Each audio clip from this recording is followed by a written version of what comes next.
Push করার পর আর মাত্র দুটো স্টেশন, একটা পিচকুড়ি ঢাল আর একটা হচ্ছে ভেদিয়া। এরপরেই ট্রেন আমাদের পৌঁছে যাবে তার ডেস্টিনেশন পয়েন্ট বোলপুর শান্তিনিকেতনে।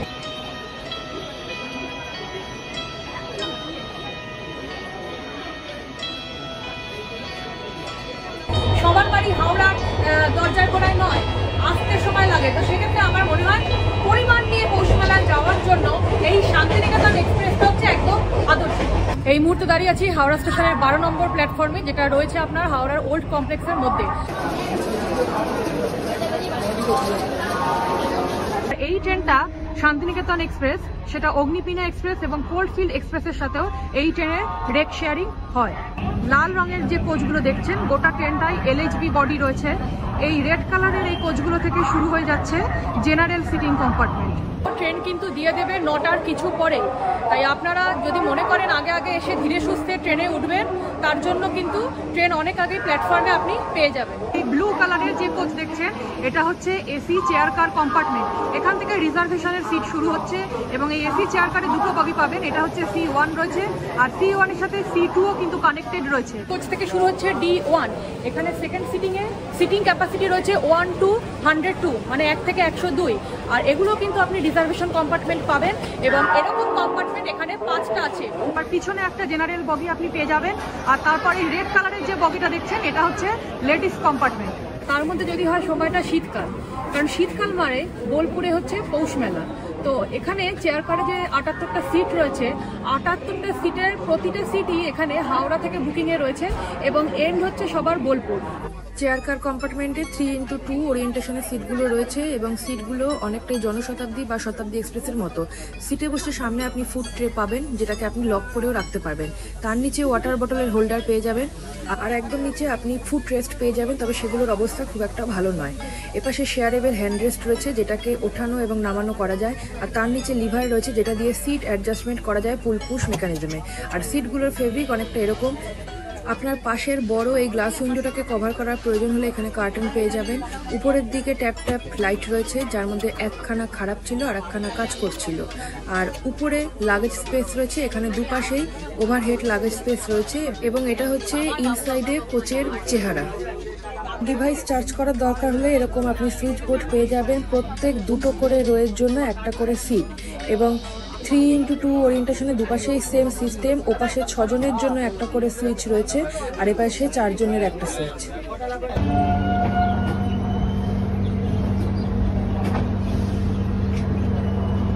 ঘড়ির কাঁটায় 10টা বেজে 5 মিনিট আর হাওড়ার 12 নম্বর প্ল্যাটফর্ম থেকে ছাড়লো আমাদের ট্রেন।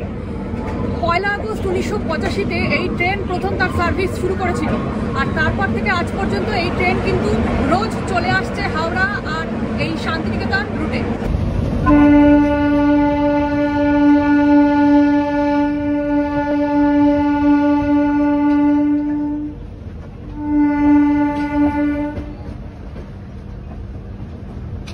হাওড়া থেকে বোলপুর পর্যন্ত যাওয়ার ক্ষেত্রে যারা সেকেন্ড সিটিং এর রিজার্ভেশন টিকিট নেবেন তাদের জন্য বেস্ট ফেয়ারটা পড়বে 95 আর যারা চেয়ার কারে যাবেন তাদের জন্য বেস্ট ফেয়ার পড়বে 350।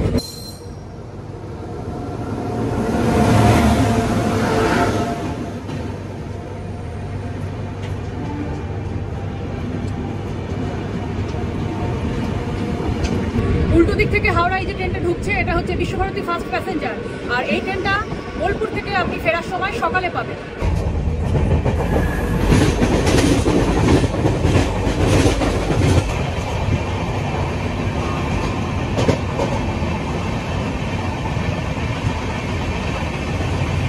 ট্রেনের দরজার ঠিক পাশেই ডাস্টবিন রয়েছে, তবে এখানে বাইরের দিকে কোনো রকম বেসিন বা জলের সিস্টেম নেই, শুধু একটা ফায়ার এক্সটিংগুইশার রয়েছে। দুটো বাথরুম রয়েছে, একটা ইন্ডিয়ান এবং ওয়েস্টার্ন। অ্যাজ ইউজুয়াল ট্রেনের বাথরুমগুলো যেরকম হয় এখানেও সেরকম রয়েছে, ডাস্টবিন, একটা ওয়েস্টার্ন স্টাইল, ওপাশে হ্যান্ড শাওয়ার, এদিকে একটা টিস্যু রোল রয়েছে, জলের সিস্টেম রয়েছে আর মিরর। আর ইন্ডিয়ান স্টাইল যেটা রয়েছে সেটাতে সব কিছুই সেম, শুধু ওয়েস্টার্ন স্টাইলের জায়গায় ভিতরে আপনি ইন্ডিয়ান স্টাইল পাবেন। তবে বাথরুমগুলো কম বেশি পরিষ্কার ছিল, খুব একটা নিট অ্যান্ড ক্লিন ছিল না।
বর্ধমান জাংশনে এখানে টাইমিং ছিল 11:12 ঢোকার, আর এখানে ট্রেনের স্টপেজ টাইম মাত্র 2 মিনিট।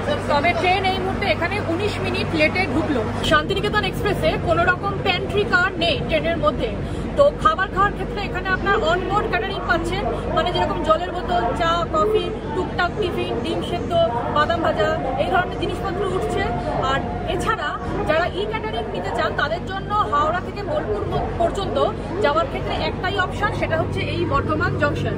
হাওড়া থেকে বর্ধমান পর্যন্ত ডিস্টেন্স পড়ে 94.4 কিলোমিটার, আর এর মধ্যে থাকে 34 ইন্টারমিডিয়েট স্টেশন।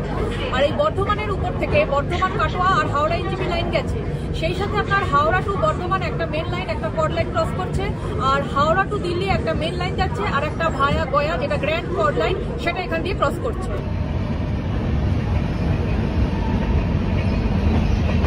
বর্ধমানে 5 নম্বরে এই যে ট্রেনটা ঢুকছে, এটা হচ্ছে বিকানির থেকে শিয়ালদা এসি দুরন্ত। আর এই বর্ধমানের উপর দিয়ে হাওড়া, প্রয়াগরাজ, মুম্বাই এই লাইনটাও কিন্তু ক্রস করেছে। যারা খুব আর্লি মর্নিং হাওড়া সেকশন থেকে ট্রেন ধরে বোলপুর পৌঁছাতে চান, বা সেমি হাই স্পিড ট্রেনে যাবেন, হাওড়া থেকে ছাড়ার পর যে ট্রেন শুধুমাত্র প্রথম স্টপেজটাই দেবে বোলপুরে, সেরকম ট্রেন আপনারা দুখানা পাবেন। একটা রয়েছে এনজিপি বন্দে ভারত, আর একটা রয়েছে ভাগলপুর বন্দে ভারত। দুটো ট্রেনের ভিডিও আমার চ্যানেলে রয়েছে, ডেসক্রিপশনে আমি লিঙ্ক দিয়ে দিচ্ছি, আর আই বাটনেও ভাগলপুর বন্দে ভারতের লিঙ্কটা থাকছে। আর এছাড়া যারা এরকম নর্মাল এক্সপ্রেস ট্রেনে যেতে চান তাদের জন্য অনেকগুলো অপশন রয়েছে সকাল সকাল। একটা আপনার কাঞ্চনজঙ্ঘা রয়েছে, আর একটা রয়েছে রামপুরহাট, মানে যেটা মাতারা বলি আমরা, মাতারা এক্সপ্রেস। এই দুটো আপনারা শিয়ালদা দিয়ে পাচ্ছেন। আর হাওড়া থেকে আপনারা পাবেন গণদেবতা, কুলিক এক্সপ্রেস। তাছাড়া এই যে ট্রেনটায় আমি যাচ্ছি, এই শান্তিনিকেতন এক্সপ্রেস। এছাড়া এখানে ইন্টারসিটি রয়েছে, এরকম বহু ট্রেন রয়েছে। আর সারা দিন জুড়েই অনেক ট্রেন যায় এই লাইনের উপর দিয়ে, যেগুলো বোলপুরে কিন্তু স্টপেজ দেয়।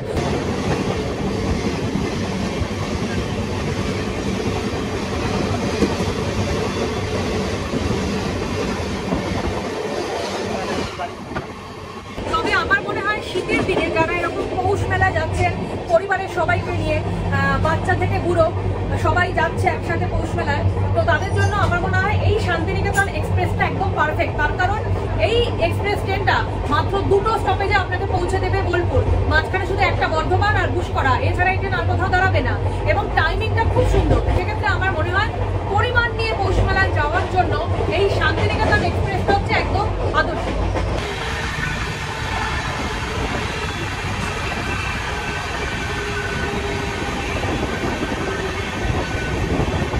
ট্রেন এখন ঘুষকরাতে ঢুকলো। এখানে 11:50 ট্রেনের আসার কথা ছিল। এখানে স্টপেজ টাইম এই ট্রেনের ক্ষেত্রে মাত্র 1 মিনিট, তবে ট্রেন এখানে 22 মিনিট লেটে ঢুকলো। বর্ধমান থেকে ঘুষকরা পর্যন্ত 32.9 কিলোমিটার ডিস্টেন্স, আর এর মধ্যে রয়েছে 5খানা ইন্টারমিডিয়েট স্টেশন। বর্ধমান জংশন আর এই ঘুষকরা, এই দুটো স্টেশনই কিন্তু পড়ছে ওয়েস্ট বেঙ্গলের পূর্ব বর্ধমান ডিস্ট্রিক্টের মধ্যে। আর এই ঘুষকরা আসছে ইস্টার্ন রেলওয়ের হাওড়া ডিভিশনের মধ্যে। সাহিবগঞ্জ যে লুপ লাইন রয়েছে তার উপর অবস্থিত এই ঘুষকরা স্টেশনটি।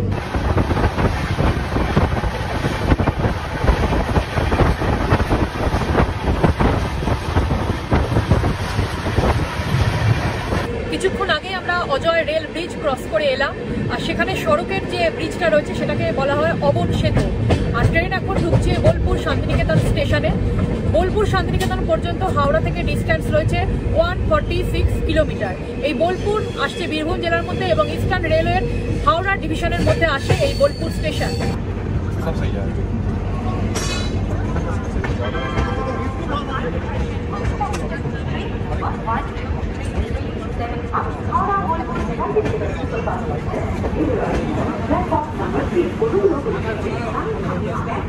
শান্তিনিকেতনে আসা টাইমিং ছিল 12:15, 12:26 এখানে ট্রেন ঢুকলো। বর্ধমানের ওখানে লাইনে বেশ কিছু কাজ চলছে, তো সেই কারণে এখন বেশ কিছুদিন ধরে বর্ধমানের ওখানেই ট্রেনটা লেট হচ্ছে, যার ফলে এখানে এসে পৌঁছাতে ট্রেনটা একটু লেট হয়ে যাচ্ছে।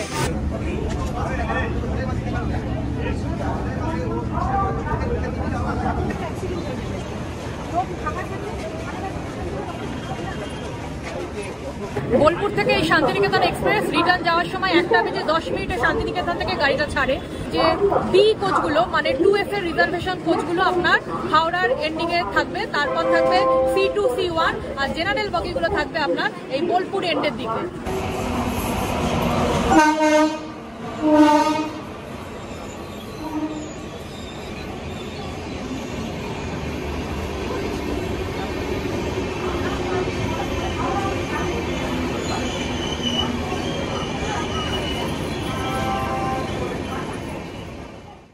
বোলপুরে এখন পৌষ মেলার সিজন এবং পৌষ মেলার ছুতো দেখিয়ে হোটেলগুলো এখানে 3 গুণ 4 গুণ দাম হাঁকছে। কিন্তু আজ আপনাদের এমন একটা জিনিস দেখাবো যেখানে আপনার কোনো পৌষ মেলার ছ্যাঁকা লাগে না। এই যে ঘরটায় দাঁড়িয়ে রয়েছি এইটাকে আপনারা হোটেলের মতোই বলতে পারেন এবং এই রুমটার ভাড়া সারা বছর আপনি সেম পাবেন। এবং এই যে রুমটা এটা হচ্ছে ডিলাক্স এসি রুম, মানে ডিলাক্স ক্যাটাগরির রুম রয়েছে, কোনো ছোট আকারের রুম না। এই রুমে আপনি আরামসে 2 জন অ্যাডাল্ট সাথে 2 জন চিলড্রেন অ্যাডজাস্ট হয়ে যাবেন এবং ফ্যামিলি নিয়ে থাকার জন্য ভীষণ ভালো অপশন। এবং রুমটা দেখতে পাচ্ছেন যে এখানে এটা কিন্তু এসি রুম। এবার আমি ক্যামেরা ঘুরিয়ে রুমের ডিটেলসটা আপনাদের দেখিয়ে দিই। এখানে আমি রুম থেকে ঢুকছি, এরকম বড় বড় পর্দা রয়েছে, এদিকে ব্যাগ বা হাতের কিছু জিনিস ঝোলানোর জন্য হুক রয়েছে, এখানে ইলেকট্রিকের অপশনগুলো রয়েছে, এখানে চাবি রিংটা ঢুকিয়ে তবে ইলেকট্রিকের লাইনটাকে চালু করতে হবে। আর এদিকে কম্বল দেওয়া রয়েছে, তালা চাবি দিয়ে গেছে, এদিকে একটা ওই ড্রয়ার কাম টেবিল এরকম রয়েছে, আর ঘরের ওই কোণায় ডাস্টবিন রয়েছে। ঘরের মেঝে একদম পরিষ্কার পরিচ্ছন্ন রয়েছে। এখানে আপনি সেন্টার টেবিল পাচ্ছেন, বসার একটা চেয়ার রয়েছে। আর এসিটা তো আপনাদের আগেই দেখালাম, এসির প্লাগ পয়েন্ট সুইচ অপশন রয়েছে। তবে এখন শীতকাল, এখন এসির কোনো প্রয়োজনীয়তা নেই বলে এসি খোলা রয়েছে। এপাশে একটা দারুণ আরামদায়ক সোফা রয়েছে, এখানে আমার ব্যাগপত্র কাগজপত্র আমি রেখেছি। এদিকে আপনি ড্রেসিং পারপাসে একটা মিরর পাচ্ছেন, সামনে 2টো ড্রয়ার রয়েছে, আর তার পাশে এদিকে একটা কাওয়ার্ড রয়েছে। এখানেও কিন্তু এনাফ স্পেস রয়েছে, যার মধ্যে প্রচুর এক্সট্রা বালিশ রয়েছে, নিচের দিকে কম্বল সবকিছু কিন্তু রয়েছে। হ্যাঙ্গার দিয়ে জামা কাপড় ঝোলানোর বন্দোবস্ত রয়েছে। আর উপরের দিকে ওখানে নাইট ল্যাম্প রয়েছে। আর এইটা হচ্ছে 2টো সিঙ্গেল বেডকে একসাথে অ্যাটাচ করা রয়েছে, একটা বিশাল বড় ডাবল বেড। এইটা হয়ে গেল আপনাদের ঘর। এবার চলুন বাথরুমটা দেখে নিন। বাথরুমে ঢোকার আগে এখানে সুইচ বোর্ড পাচ্ছেন, দরজা খুলে আপনি বাথরুমে ঢুকছেন। বাথরুমে কোনো দুর্গন্ধ নেই, এখানে একটা বেসিন রয়েছে, এদিকে মিরর, উপরে লাইট রয়েছে। আর এই জায়গাটাতে হচ্ছে অ্যাকচুয়াল, এখানে ওয়েস্টার্ন বসানো রয়েছে এবং অ্যাকচুয়াল স্নানের জায়গাটা। এবং এখানে কমোড শাওয়ার পাচ্ছেন, এদিকে ড্রেন রয়েছে, ফ্লাশ সিস্টেম রয়েছে, এদিকে বালতি, গামলা, জল, গরম জল, ঠান্ডা জল। পার্সোনাল ভাবে যখন ইচ্ছা তখন সকাল থেকে রাত অব্দি আপনি গিজারের জল নিন, কোনো অসুবিধা নেই। এদিকে আপনি শাওয়ার পাচ্ছেন, আর এদিকেও একটা মিরর রয়েছে। ঘর থেকে বেরোলেই আপনার চোখে এরকম সবুজ এবং খুব সুন্দর ওপেন স্পেস আপনি দেখতে পারবেন। আর এই দেওয়ালের আর্টগুলোও কিন্তু ভীষণ সুন্দর এবং চিত্তাকর্ষক। এখানে রুম 3খানা রয়েছে। আর ডরমেটারির কোনো রকম সিস্টেম প্রেজেন্টলি অ্যাভেলেবেল নয়, ডরমেটারি আগে ছিল, ডরমেটারি এখন বন্ধ রয়েছে। এই যে রুমটা রয়েছে এটা নন এসি রুম, এটার নাম রয়েছে খনিকা। তারপর আরেকটা রুম রয়েছে, এই রুমটার নাম হচ্ছে বলাকা। এখানে লেখা রয়েছে দেখুন এসি রিটায়ারিং রুম নাম্বার 2। আর এখানে আমি যে রুমটা বুক করেছি সেই রুমটা ঢোকার আগে এরকম ডিজাইন রয়েছে দেওয়ালে আঁকা, এখানেও সুন্দর পেন্টিং রয়েছে। আমার রুমটা হচ্ছে এটার নাম হচ্ছে চৈতালি, এটা হচ্ছে R1 মানে রুম নাম্বার 1। আর এই রিটায়ারিং রুমে আসার জন্য আপনি কোথা থেকে আসবেন, 1 নম্বর প্ল্যাটফর্মে এইরকম কোলাপসিবল গেট লেখা রয়েছে, অফিসার্স রেস্ট হাউস লেখা রয়েছে। এর ভিতরেই হচ্ছে রিটায়ারিং রুম 3টে, 2টো এসি, একটা নন এসি। আর অফিসারদের রেস্ট হাউস এর পিছন দিকে রয়েছে। এই ঘরের বেস ফেয়ার রয়েছে 285 টাকা, 285। আর তার সঙ্গে জিএসটি, সার্ভিস ট্যাক্স এগুলো অ্যাড করে টোটাল ফেয়ার আসবে 309 এবং এই ফেয়ারটা হচ্ছে 12 ঘন্টার জন্য। 1 নম্বর প্ল্যাটফর্মের এন্ট্রি এক্সিটটা হচ্ছে এদিক থেকে হবে। আর তার নিচে এখানে বোর্ড লাগানো রয়েছে দেখুন এনকোয়ারি। এনকোয়ারি রুমটা হচ্ছে এই রুমটা, এই যে দরজা দিয়ে ঢুকে এই রুমটা, এই দরজা দিয়ে ঢুকে ভিতরে এখানে অফিসাররা থাকবেন, তাদের কাছে আপনার বুকিং স্লিপ, আইডি কার্ড বা আইডি কার্ডের জেরক্স যেটা হোক একটা ক্যারি করে নিয়ে এখানে দেখাবে, খাতায় এন্ট্রি করে নেবে, সিগনেচার করবেন, চাবি দেবে, চলে যাবেন রুমে। এই হচ্ছে বোলপুরের রুম পাওয়ার সিস্টেম। আর 1 নম্বর প্ল্যাটফর্মের এটা সামনের দিকে রয়েছে, এই যে স্লোপটা দেখছেন, যে স্লোপগুলো দিয়ে এক প্ল্যাটফর্ম থেকে আরেক প্ল্যাটফর্মে যাওয়া যায়, এই স্লোপগুলো দিয়ে নেমে এসেই এরকম বিল্ডিং কমপ্লেক্সের পাশেই আপনি এখানে এনকোয়ারি কাউন্টারটা পেয়ে যাবেন। এই জায়গাটা দিয়ে আপনার এন্ট্রি এক্সিট হবে। বাইরে এখানে টোটো স্ট্যান্ড রয়েছে, একটু এগিয়ে গেলে আপনি সামনে অটোও পেয়ে যাবেন। আর এখানেই আপনি 1 নম্বর প্ল্যাটফর্মে বুকিং কাউন্টার পাবেন, এনকোয়ারি পাবেন। আর এখানেই আপনি যদি কিছু কেনার দরকার হয় হ্যান্ডিক্রাফটের বিভিন্ন দোকানও আপনি পেয়ে যাবেন। আর ঠিক তার সামনেই এইদিকে রয়েছে গীতাঞ্জলি রেল মিউজিয়াম রয়েছে, এখানে লাউঞ্জ রয়েছে যেখানে 10 টাকা প্রতি ঘন্টা এরকম একটা কিছু লেখা রয়েছে। কনফারেন্স রুম রয়েছে 3 ঘন্টা 3000 টাকা। আর মিউজিয়াম টিকিট রয়েছে 30 টাকা, আর 10 বছরের নিচে বাচ্চাদের ক্ষেত্রে 4 টাকা। আর মিউজিয়ামের বাইরের ভিউটা এরকম, এখানে গীতাঞ্জলি লেখা রয়েছে আর এখানে বড় বড় করে রেল মিউজিয়াম কথাটা লেখা রয়েছে। আর ভিতরে এরকম একটা সুন্দর গার্ডেন এরিয়া, বসার জায়গা রয়েছে। তবে গোটা জিনিসটাতে কিন্তু শান্তিনিকেতন যে জায়গাটার নাম সেই ছাপ স্পষ্ট। আপনি গেটের বাদিকে এরকম টিকিট কাউন্টার পেয়ে যাবেন, এখানে এরকম 30 টাকা দিয়ে টিকিট।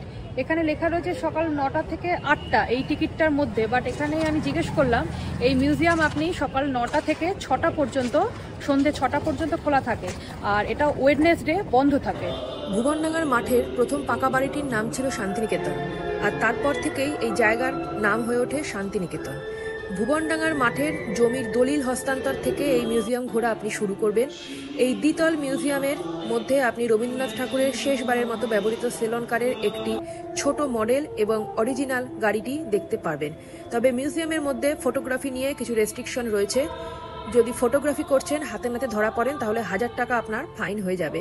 তাই সেক্ষেত্রে ভিতর থেকে খুব বেশি কিছু আপনাদের আমি দেখাতে পারলাম না। আর এই যে গীতাঞ্জলি রেল মিউজিয়াম, এটা ঘুরে বেরিয়ে এইখানে এখন ফুড কোর্টে বসে খাবার অর্ডার দিয়েছি। গীতাঞ্জলি রেল মিউজিয়ামে ভিতরে কোনো ফটোগ্রাফি ভিডিওগ্রাফি অ্যালাউ করে না এরা। আর সেই সাথে বলে দিই, এখানে ভিতরে ঢোকার সময় এখানে বাইরে জুতো খুলে আপনাকে এখান থেকে এন্ট্রি করতে হবে। আর যদি আপনার সাথে কোনো ব্যাগ বা লাগেজ থাকে সেটা আপনাকে বাইরে রেখে, বা যদি মাথার হেলমেট বা এই টাইপের কিছু থাকে সেগুলো সব বাইরে রেখে আপনাকে ভিতরে ঢুকতে হবে। ভিতরের এইখানে গ্রাউন্ড ফ্লোরে কিছুটা স্পেস পাবেন, আর সিঁড়ি দিয়ে উপরে উঠে ফার্স্ট ফ্লোরে বেশ অনেকখানি জায়গা রয়েছে, সেকশন করে করে 4টে রুম মতো রয়েছে। আর যখন এক্সিট করবেন তখন আপনার চোখে পড়বে সেই বিখ্যাত সেলন কার, যেটাতে করে রবীন্দ্রনাথ শেষবারের মতো যাত্রা করেছিলেন শান্তিনিকেতন থেকে কলকাতার উদ্দেশ্যে। আমার খাবার এসে গেছে। এখানে আমি এগ ফ্রাইড রাইস অর্ডার করেছি এবং কোয়ান্টিটি কিন্তু এনাফ কোয়ান্টিটি দিয়েছে 2জন মানুষের খাওয়ার জন্য। এখানে একটা চামচ দিয়েছে এরকম, আর এদিকে একটা প্লেট দিয়েছে, এখানেও 2টো স্পুন, টিস্যু, আর সেই সাথে এটা হচ্ছে চিলি চিকেন। খাবারগুলো কিন্তু অর্ডার দেওয়ার পর সব এখানে গরম গরম বানিয়ে দেয়। পৌষ মেলা সংক্রান্ত কোনো ভিডিও আমার চ্যানেলে আসবে না, কারণ আমার ধারণা পৌষ মেলার বিষয় হয়তো আপনারাই আমার থেকে অনেক বেশি জানেন বা অনেকটাই ভালো জানেন। যদি ভিডিওটা ভালো লাগে তাহলে অবশ্যই লাইক, শেয়ার, সাবস্ক্রাইব করে আমার চ্যানেল ট্রাভেল ডায়েরি আর জিআরসির সঙ্গে থাকবেন। আর অবশ্যই করে সাবস্ক্রাইবটা করবেন। ততক্ষণে আমি আমার খাবার দাবারগুলো খেয়ে নিই। ভিডিওটা আজকে এখানেই শেষ করছি। আজকে বিকালে শহীদ এক্সপ্রেসেই আমি হাওড়া রিটার্ন করব। সকলে সুস্থ থাকবেন, ভালো থাকবেন, আবার দেখা হবে।